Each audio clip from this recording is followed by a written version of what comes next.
सुप्रभात बच्चों, आज हम पढ़ेंगे उपसर्ग के बारे में। पार्ट 6 उपसर्ग। उपसर्ग क्या होते हैं, इनके आइए जानते हैं इनके बारे में।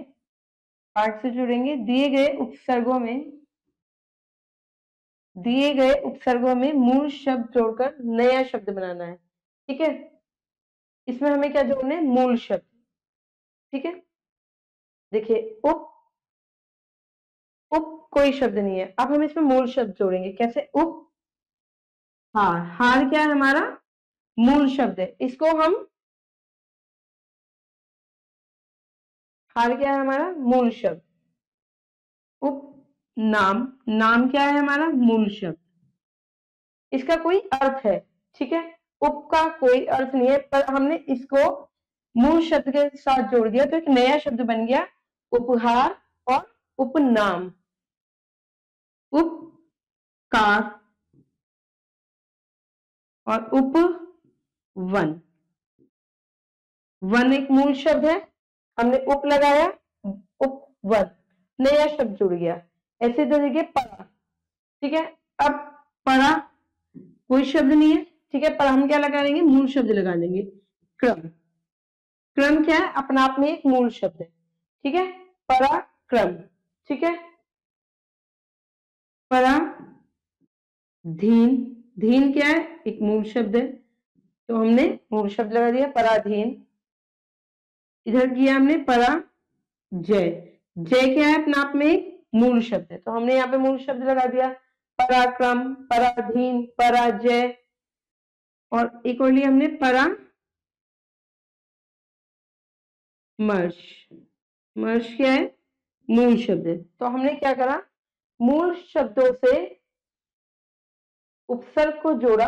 उपसर्ग पहले लगाया, मूल शब्द लगाए बाद में, और एक नया शब्द बन गया। ठीक है, नए शब्द की उत्पत्ति हो गई।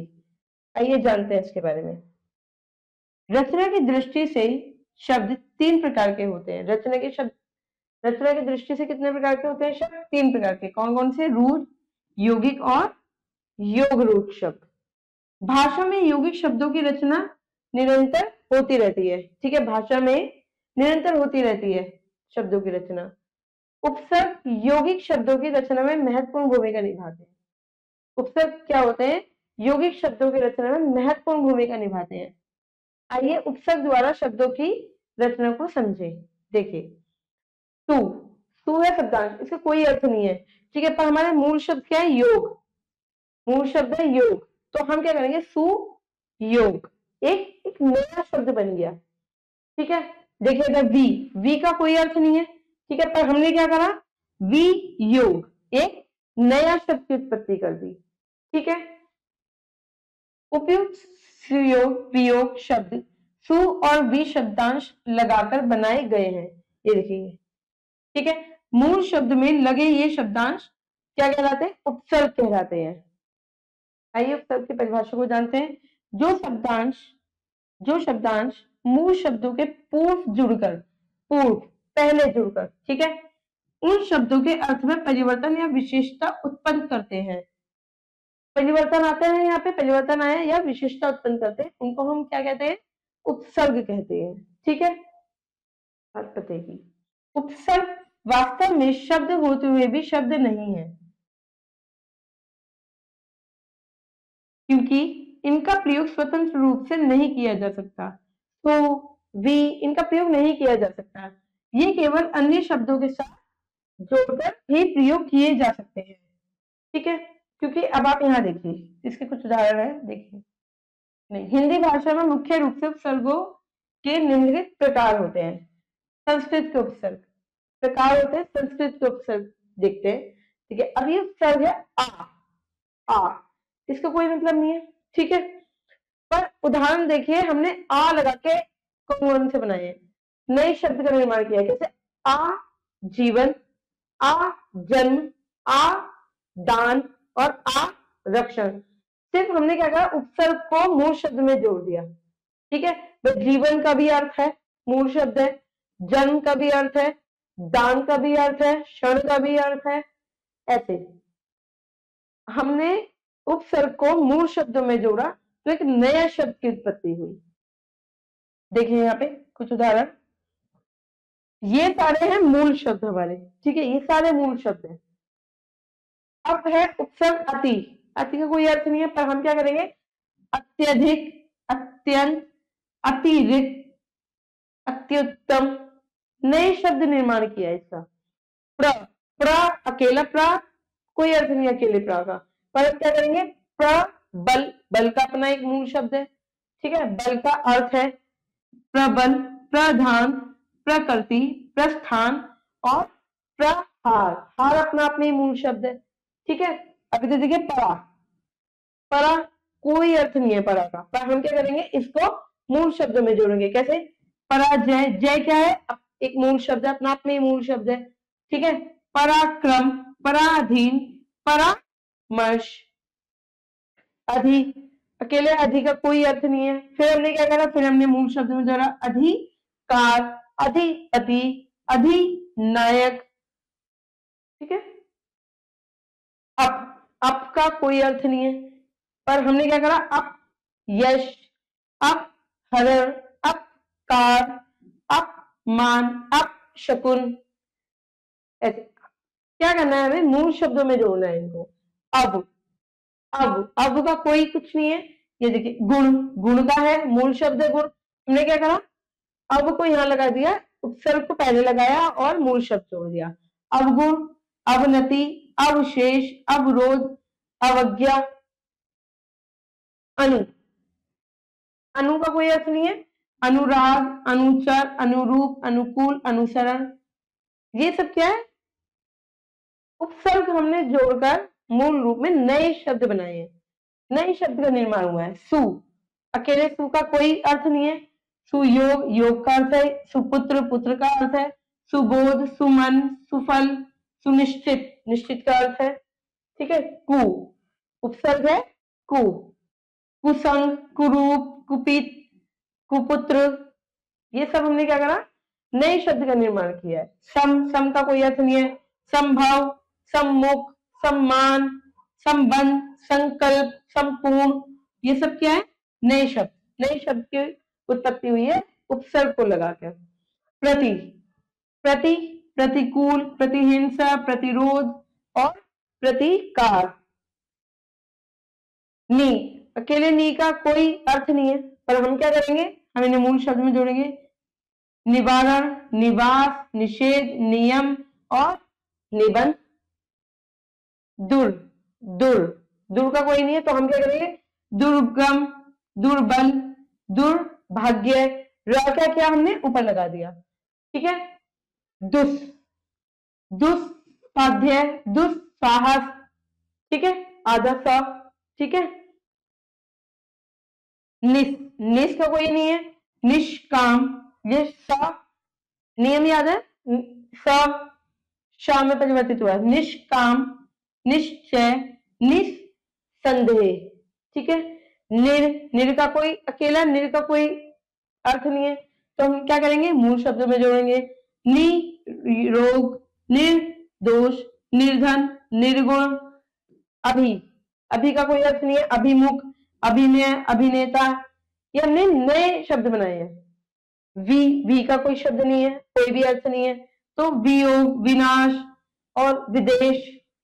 स्व, अकेले स्व का कुछ नहीं है, स्वदेश, स्वतंत्र, नए शब्द बन गए मूल शब्द को जोड़कर, क्योंकि देश का भी अर्थ है और तंत्र का भी अर्थ है। उप, उपकार, उपमंत्री, उपनाम, उपवन, उपहार, उपग्रह, है ना, ये सारे संस्कृत के उपसर्ग थे। अब आए हमारे हिंदी के उपसर्ग। हिंदी के उपसर्ग के उदाहरण कुछ जानते हैं। कोई अर्थ नहीं है अब, ठीक है। ये है सारे मूल शब्द जिनका कोई ना कोई अर्थ होता है, पर इनका कोई अर्थ नहीं है, इसलिए हम क्या करेंगे, इनको मूल शब्द में लगाकर एक नया शब्द के परिवर्तन हम करते हैं, नया शब्द बनाते हैं। जैसे अ का कोई नहीं है, तो हमने क्या कहा, अमर, अटल, अछूत, अलग, अचूक, अकाल और अन। अन, तो क्या करा हमने, अन कहा, अन होनी, अनपढ़, अनमोल, अनजान। अब हमने किया कु, तो कुपुत्र, कुचक्र, कुसंग और कुकृत्य। ठीक है, चौ कोई अर्थ नहीं अकेले का, हमने क्या करा, चौपाल, चौपाया, चौमासा, इन सब के अर्थ है। ठीक है, नी, हत्या, डर, क्योंकि हत्या का भी अर्थ है और डर का भी अर्थ है, हमने उपसर्ग को जोड़ दिया यहाँ पे। ठीक है, कपूत। कुछ उदाहरण और देखते हैं, ये देखिए, उन, उन, 49, 59, 29। ठीक है, अध, मरा, अध पका, अध खिला, अध जला। और ये सब क्या है, ये सब है बेटा मूल शब्द जिनका कोई ना कोई अर्थ होता है। ठीक है, स, अकेले स का कोई अर्थ नहीं होता, हम क्या करेंगे, सबल, सपरिवार, सपूत, इन सब का अर्थ है, बल का अर्थ है, परिवार का अर्थ है, पूत का अर्थ है। हमने उपसर्ग को यहां लगा दिया, स लगा दिया, नया शब्द बन गया, भर, भरपूर, भरपेट, भर मार, बिन, बिन देखा, बिन बुलाया। ठीक है, अब कुछ शब्द आते हैं हमारे उर्दू के। ठीक है, अब कुछ सब शब्द है हमारे उर्दू फारसी के उपसर्ग। ठीक है, आइए जानते हैं उर्दू फारसी के उपसर्ग के बारे में। कौन कौन से, ना, ना, ना का कोई अर्थ नहीं है, ना बाद, ना काम, ऐसे बोलते हैं ना उर्दू फारसी में, ना राज, ना पसंद, ना मुमकिन और नालायक। बे, बे, बेरहम, रहम हमने जोड़ दिया इसमें मूल शब्द, बेईमान, बेखबर, बेकार और बेइज्जत। बिन, बिन पका, बिन बोया, बिन ब्याह। देखिए, कम, इन सब के अर्थ है बेटा, ये सब क्या है, हमारे मूल शब्द, ये सब हमारे मूल शब्द, इनका कोई ना कोई अर्थ होता ही होता है, पर इनका नहीं है। अब जैसे कम, कम का कम उम्र, कमजोर, कम वक्त, एक नया शब्द बनाया हमने इन्हें जोड़कर, हर, हर रोज, हर हाल, हर वक्त। खुश, खुश मिजाज, खुश किस्मत, खुश नसीब। ठीक है, बद, बद का कोई अर्थ नहीं है, पर हम क्या करेंगे, मूल शब्द जोड़ेंगे, बदबू, बदनाम, बदमाश, बदसूरत। सर, सरपंच, सर हद, सर गम, सर ताज, सर कार। बर, बर का कोई अर्थ नहीं है, तो हम क्या करेंगे, मूल शब्द जोड़ेंगे फिर से, बरदार, बर्दाश्त, बर्खास्त। हम, हमदम और हमराज। गैर, गैर हाजिर, गैर मुमकिन, गैर वाजिब, गैर कानूनी। यहाँ पे हमने मूल शब्द को जोड़ा और एक नया शब्द बनाया, ला, ला का कोई अर्थ नहीं है, फिर हम मूल शब्द जोड़ेंगे, ला इलाज, लाचार, लावारिस, लापरवाह और लाजवाब। अब कुछ आए हमारे संस्कृत के अव्यय, देखिए उपसर्ग के समान प्रयोग किए जाने वाले, ये भी उपसर्ग के समान ही प्रयोग किए जाते हैं। कैसे, देखिए, अ उपसर्ग, इसका कोई अर्थ नहीं है, आ का कोई अर्थ नहीं है, हम क्या करेंगे, यहाँ से मूल शब्द को लेंगे और इसका नया एक शब्द बनाएंगे। जैसे अ को हमने लगाया और काल, अकाल, अशोक, इन दोनों के अर्थ हैं, ये दोनों क्या है, मूल शब्द है। ठीक है, अध, अधा, हा की ध्वनि आ रही है, अधा अधोगति और अधा पतन। ठीक है, अधपतन, अथा, अथा अंतरमन और अंतरराष्ट्रीय। ठीक है, और ये सब क्या है, ये सब क्या है, हमारे मूल शब्द, इनका अर्थ है कोई ना कोई। ठीक है, स्व, स्वदेश, स्वराज्य, सह, सह, सहचर और सहपाठी। ओके, सम, क्या है, सम, समकालीन, समकोण। अब आया हमारा सत, आदत, सत, सज्जन, सदगति, तो जो है ग में परिवर्तित हुआ।